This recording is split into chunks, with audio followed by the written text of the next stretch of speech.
오늘 아침 우리에게 주시는 하나님의 말씀을 봉독하겠습니다. 신약성경 로마서 8장 18절로 25절에 있는 말씀 되겠습니다. 신약성경 250면입니다. 신약성경 250면 로마서 8장 18절로부터 봉독하게 됩니다. 이 계시의 말씀을 봉독할 때에 다 함께 하나님의 음성을 들으실 수 있기를 바랍니다. 생각컨대 현재의 고난은 장차 우리에게 나타날 영광과 비교할 수 없도다. 피조물이 고대하는 바는 하나님의 아들들이 나타나는 것이니 피조물이 허무한 데 굴복하는 것은 자기의 뜻이 아니요 오직 굴복하게 하시는 이로 말미암음이라. 그 바라는 것은 피조물도 썩어짐의 종로로 하는 데서 해방되어 하나님의 자녀들의 영광의 자유에 이르는 것이니라. 피조물이 다 이제까지 함께 탄식하며 함께 고통을 겪고 있는 것을 우리가 아느니라. 그뿐 아니라 또한 우리 곧 성령의 처음 익은 열매를 받은 우리까지도 속으로 탄식하여 양자될 것 곧 우리의 몸의 구속을 속량을 기다리느니라. 우리가 소망으로 구원을 얻었음에 보이는 소망이 아니니 보는 것을 누가 바라리요? 만일 우리가 보지 못하는 것을 바라면 참음으로 기다릴지니라. 아멘. 우리가 너무나 잘 아는 종교개혁자 마틴 루터가 어거스틴 수도원에서 전심전력해서 수도 생활을 하고 있었습니다. 그래서 새벽부터 밤까지 자나깨나 항상 전심전력 수도 생활에 힘쓰고 있는데 여기에 문제가 있습니다. 이렇게 전심전력 할수록 고민은 점점 더 큽니다. 점점 더 많은 죄책감에 시달리고 있었습니다. 아시는 대로 가톨릭에서는 고해성사라는 게 있습니다. 이렇게 성전에 들어가서 그 고해성사 박스가 있습니다. 거기에 초인종을 누르면 그러면 신부가 나와서 거기에 앉습니다. 그 귀에다 대고 자기가 지은 죄를 자복합니다. 이걸 다 듣고 나서 그 다음에 신부가 예수 이름으로 죄를 사노라 그러면은 아멘 하고 사죄받은 기쁨으로 돌아가게 되어 있는 겁니다. 이게 바로 고해성사입니다. 그런데 루터가 하루에도 수십 번씩 가는 거예요. 가서 또 고해요. 또 고하고 또 고하니까 마지막엔 그 신부가 너무 고통스러워요. 가만히 들어보니까 무슨 죄가 특별한 것도 아니에요. 수도원에서 무슨 죄를 짓겠어요? 돈을 가지고 죄를 짓겠습니까? 여성이 있으니 죄를 짓겠습니까?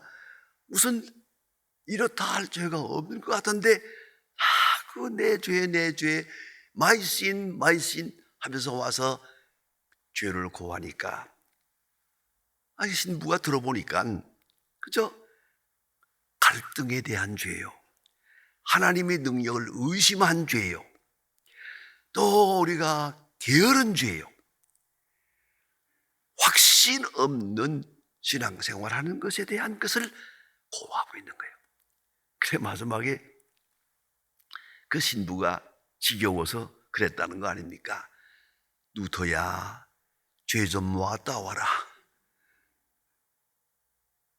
그러나 루터는 견딜 수가 없었습니다. 너무 괴로웠습니다. 그것이 루터의 신앙 근본 종교개혁의 원뿌리가 되는 것입니다. 이것이 아니다. 이건 아니다. 여기서부터 그런 새로운 온전한 구원을 깨닫게 됩니다. 다시 우리 구약으로 돌아가서 아브라함의 얘기를 하려고 합니다. 창세기 17장 1절에 보면 하나님께서 아브라함에게 말씀하십니다. 너는 내 앞에서 완전히 행하라. 너는 내 앞에서 완전하라. 한마디로 말하면 왜 휘청거리느냐? 왜 휘청휘청하느냐? 너는 내 앞에서 완전하라 라고 명령하십니다. 아브라함의 예를 들어보아도 그렇습니다. 사실은 아브라함은 75세 때 갈대아 우르에서 하나님의 음성을 듣고 이 고향을 떠납니다. 이건 큰 모험입니다. 익숙하지 않은 곳, 전혀 가본 적이 없는 모험 땅으로 가는 겁니다. 오직 하나님의 약속만 믿고 가는 겁니다. 히브리서에서는 이렇게까지 말합니다. 갈 바를 아지 못하고 갔다. 그만큼 그는 훌륭한 믿음의 사람이었습니다.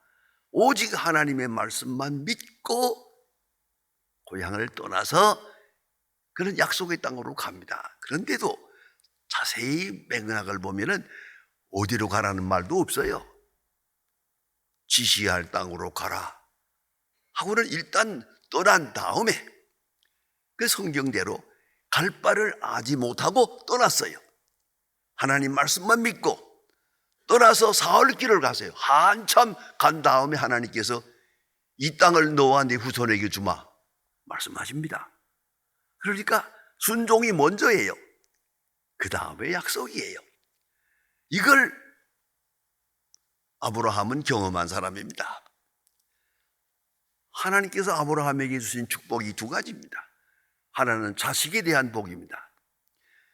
너를 통해서 하늘의 별처럼 바다의 모래처럼 자손을 주마. 자식을 준다 하는 그 약속을 받고 떠납니다. 그때가 75세예요 벌써. 그런가 하면 전혀 광활한 대지에 무슨 지정표 하나 없는데 이 땅을 너와 네 후손에게 준다. 이 하나님의 약속입니다. 이걸 어떻게 믿고 가겠습니까? 그러나 아브라함은 믿었습니다. 자식을 주신다고 하는 데 대한 약속을 믿었습니다. 땅을 주신다고 하는 데 대한 약속을 믿었습니다. 이 땅을 너와 네 후손에게 준다 믿었습니다. 그리고 안심했습니다만은 왜요? 흉년이 들었습니다. 약속의 땅인데 흉년이 들어서 살 수가 없어요.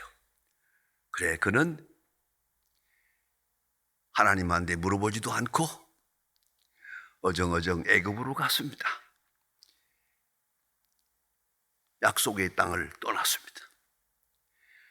그런가 하면 하나님께서 자식을 주신다고 했는데 꼬박꼬박 기다려도 아내는 벌써 단산하는 것 같은데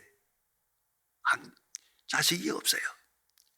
그래서 하갈을 통해서 이스마엘이라고 하는 편법적으로 이스마엘을 얻게 됩니다.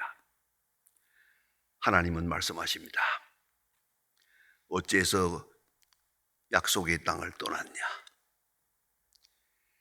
흉년이 들잖아. 어떤 일이 있더라도 약속의 땅을 지켜야지. 왜 떠났냐? 또 하나는 내가 네게 자식을 주신다고 했는데 그냥 믿고 기다려야지.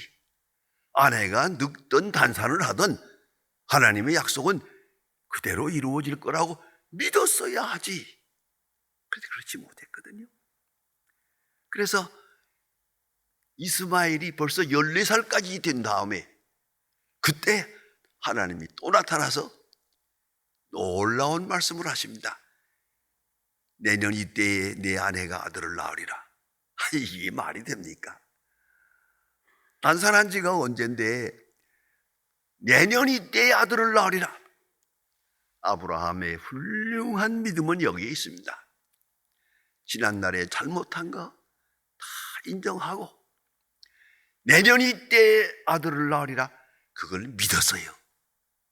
믿었어요.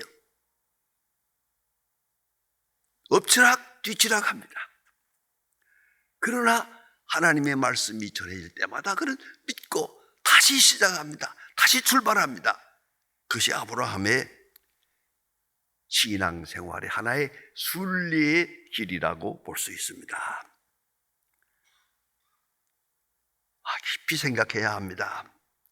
믿음은 항상 이렇게 휘청거릴 때가 있지만은 그 모든 과정을 통해서도 좀 더 가까이, 좀 더 온전하게, 좀 더 확실한 믿음으로 가고 있는 것이거든요.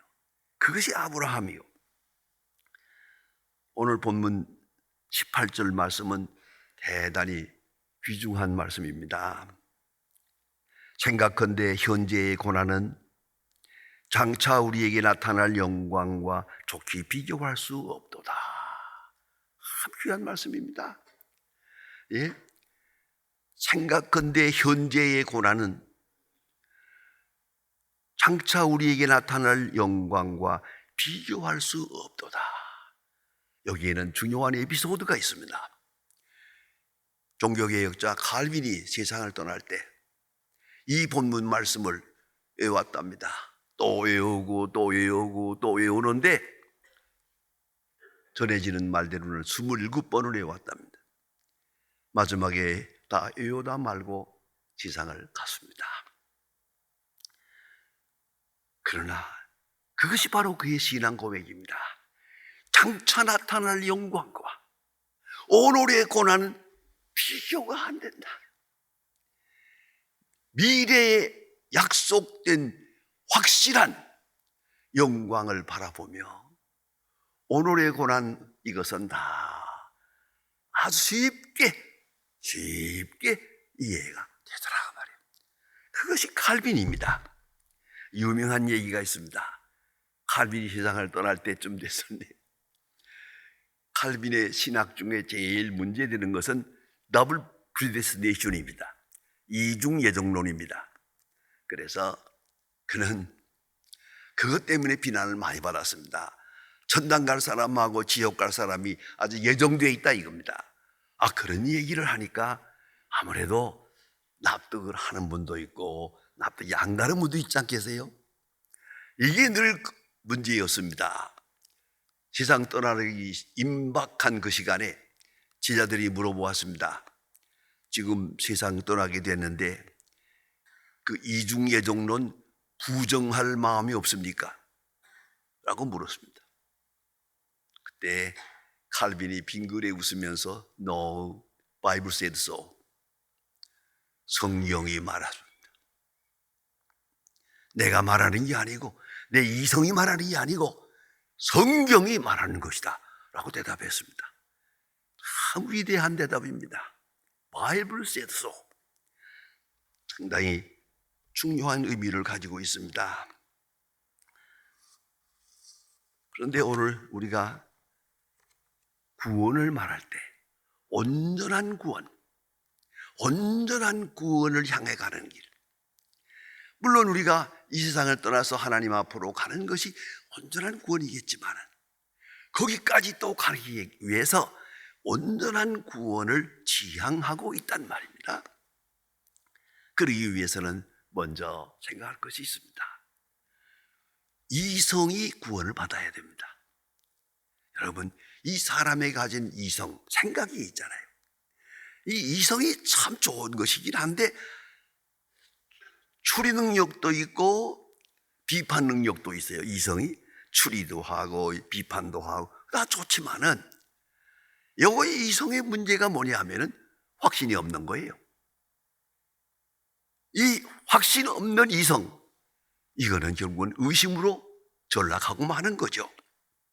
그래서 이성이 중생을 해야 됩니다.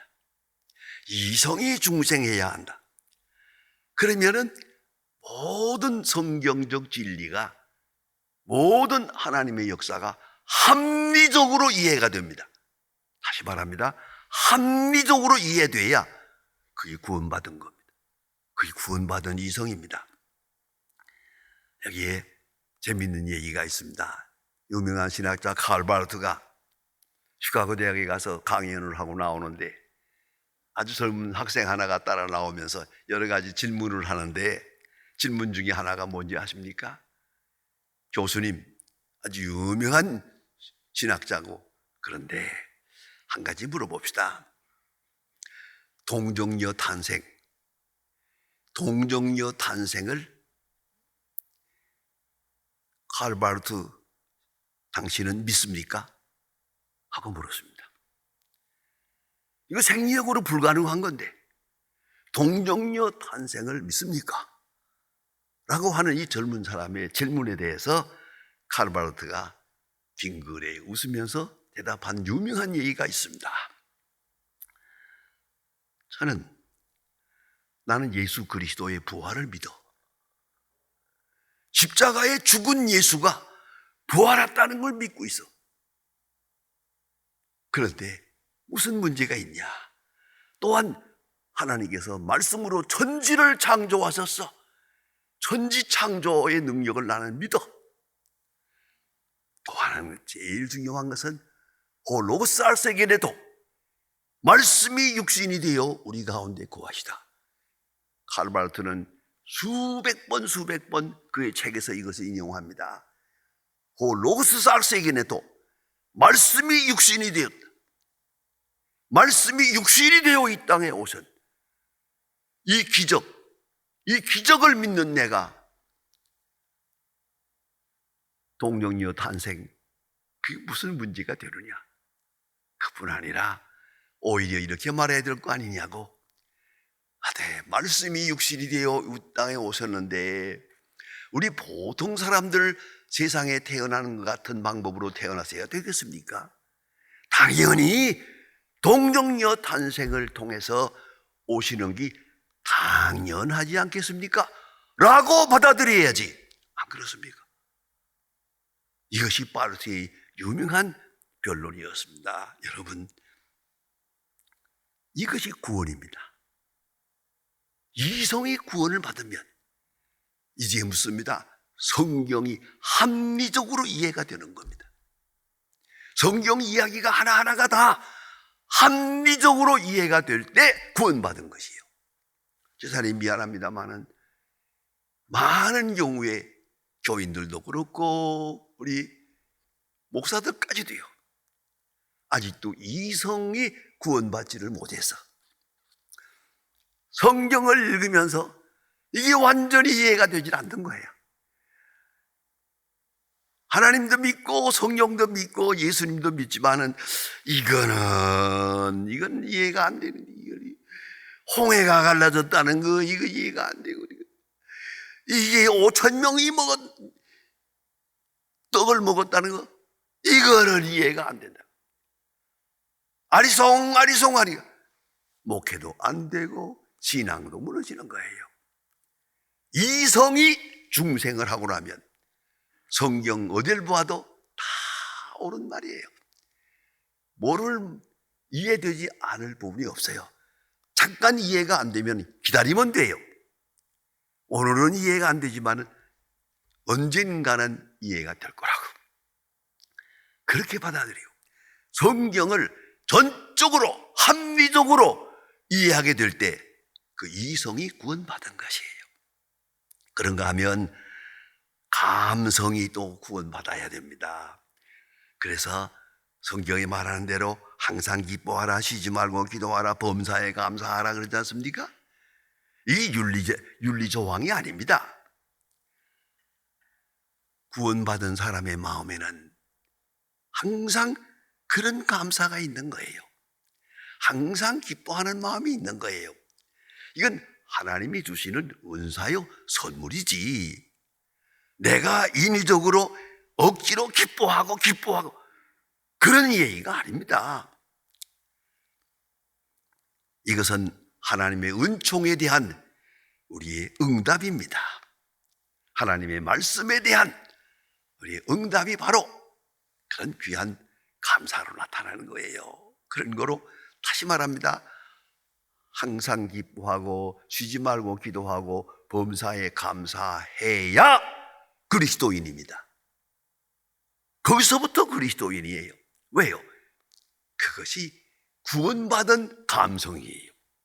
구원받은 하나님의 사람의 마음이요, 하나님의 사람의 세계관이요, 그런 거로 감사한 거죠. 이걸 잊지 말아야 합니다. 그래, 감사가 넘치면 내가 구원받은 사람이고, 왜 그런지 그냥 짜증이 나고 불평이 나고 왜 하필이면 나만 이럴까, 이런 생각에 매여 있다면 아직도 구원받지 못한 거예요. 그걸 잊지 말아야 합니다. 구원받은 심령으로 볼 때는 모든 것이 감사해요. 범사에 감사해요. 항상 기뻐할 수밖에 없게 된다는 것을 잊지 말아야 합니다. 특별히 예수님께서 갈릴리 바닷가에 나갔을 때 베드로를 향해서 말씀하십니다. 깊은 데 가서 그물을 던져라 그럽니다. 베드로가 한마디 합니다.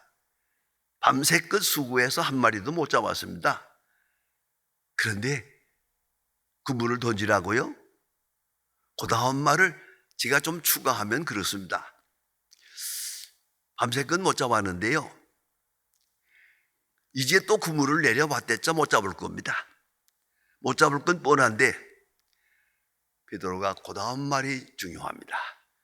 그러나 말씀하시니 예수님의 체면을 보아서 말씀하시니 그물을 내리리다 하고 내렸어요. 가득 잡았어요. 깜짝 놀랐어요. 그는 예수님 앞에 가서 무릎을 꿇고 나는 죄인이로소이다, 나를 떠나주소, 회개하게 됩니다. 자, 그러면 어떻습니까? 깊은 데 가서 그물을 던져라 하는 순간 됐다, 잡았다, 만선이다, 이제는 이러고 그때부터 기뻐해야지. 이것이 하나님의 사람의 모습이요, 구원받은 감성의 감격이에요. 하나님의 말씀이 전해질 때마다 그 속에 기쁨이 있고, 여기 형통함이 있고, 여기 성공이 있고, 여기 영광이 있는 것을 보면서 감사하는 거예요. 이게 구원받은 감성이, 구원받은 마음이요. 그런가 하면 구원받은 의지력이 있습니다. 말씀은 생명력입니다. 행동력으로 나타납니다. 그래서 말씀을 따라 살다 보면 인내하게 됩니다. 원수도 사랑하게 됩니다. 심지어는 순교도 할 수 있습니다. 어떤 경우에도 이것을 다 은혜 안에서 소화하고 은혜 안에서 해결하고 해답을 얻는단 말입니다. 그래서 실제 생활 속에서 주의 능력을 경험합니다. 그러니까 구원받은 사람은 내가 오늘 살 때 이런 사람을 만나든 이런 사건을 만나든 모든 사건 되어지는 일 하나하나야 예외가 없어요. 이것이 다 합동하여 선을 이루어요. 고난이 주어집니다. 억울함이 주어집니다. 손해가 옵니다. 이런 일 아니에요. 그런 일을 당할 때마다 구원받은 사람은 하나님이 내 영혼을 단련케 하고 내가 하나님 앞에 더 가까이 가도록 나를 인도하신다, 감사하게 되고, 거기서 새로운 의지력이 생기는 거예요. 가난도 이기고 고난도 이기고 의심도 이기는 용기가 생기는 것이죠. 고난의 학교라고 하는 유명한 책이 있습니다. 거기서 말합니다. 내가 당하는 고난은 견디지 않으면 안 된다라고 생각합니다. 부득이 두 번째는 나는 참고 견딜 것이다 하는 소망을 가집니다. 나는 견딜 수 있다 하는 약속을 믿습니다. 나는 고난을 통해서 하나님의 은혜를 경험하게 된다. 몸의 구속을 기다린다. 몸의 구속, 몸은 온 인격을 말합니다. 온전한 구원, 생각에서 맴도는 게 아니야. 내 지식의 세계에서 도는 게 아니고요. 이것은 전인적 구원. 내 이성도 구원받고, 내 감성도 구원받은 감성, 내 의지도 구원받은 의지. 그런 거로 어려운 일을 당하면 당할수록 하나님이 나를 보다 더 온전한 세계로 인도하시는구나. 욥이 고백한 것처럼 나의 고난 당하는 것이 유익이라. 유익합니다. 더 하나님 앞에 가까이 가도록 내 영혼을, 내 부족함을, 내 허물을 다 제거해서 순수한 온전한 자유에 이르게 하시기 위하여 이 같은 일을 있는 것이다 라고 생각합니다. 그래서 합동하여 선을 이루시는 하나님의 은혜에 미리 감사하며 고난을 당하는 순간부터 벌써 넘어서서 하나님을 찬양하게 됩니다. 그게 바로 순교자입니다. 순교자들은 이 순교의 언덕을 넘어서 주님 앞에 가서 올 영광을 바라보며 모든 고난을 기쁨으로, 감사함으로 감수했던 것입니다. 그래서 우리 몸의 구속을 기다리노니, 여러분 어디까지 왔습니까? 여러분의 구원이 어느 정도에 왔습니까? 한 번 더 깊이 생각하면서 그 온전한 구원을 기다리는 어디까지 왔든지 기다리는 생각해야 됩니다. 18절 말씀을 다시 봅니다. 생각컨대 현재의 고난은 장차 우리에게 나타날 영광과 비교할 수가 없도다. 앞에 있는 영광을 바라보고 점점 확실해질 때 오늘의 모든 문제는 다 안개처럼 사라지는 거예요. 온전한 구원, 몸의 구속을 기다리느니라. 기도하십니다. 하나님 아버지, 오늘 아침도 주님의 거룩한 보좌에 나와 주의 음성을 듣게 해주심을 감사합니다. 우리가 구원을 위하여 여기까지 왔고, 그러나 우리의 미흡함으로 인해서 거룩한 구속의 은혜마저 의심하며 살아가는 저희들을 불쌍히 여겨주시고, 이 갈등의 생을 이제는 멈추게 해주셔서 온전한 구원에 이르고 합리적으로 이해하고 충만함으로 이해하고, 그리고 하나님의 의지에 붙들려 늘 감사 감격하는 거룩한 생활이 되게 하여 주시옵소서. 주여, 우리의 구원이 여기까지 왔습니다. 이제 온전한 구원에 도달하도록 은총을 도하시옵소서. 주 예수 그리스도의 이름으로 기도드립니다. 아멘.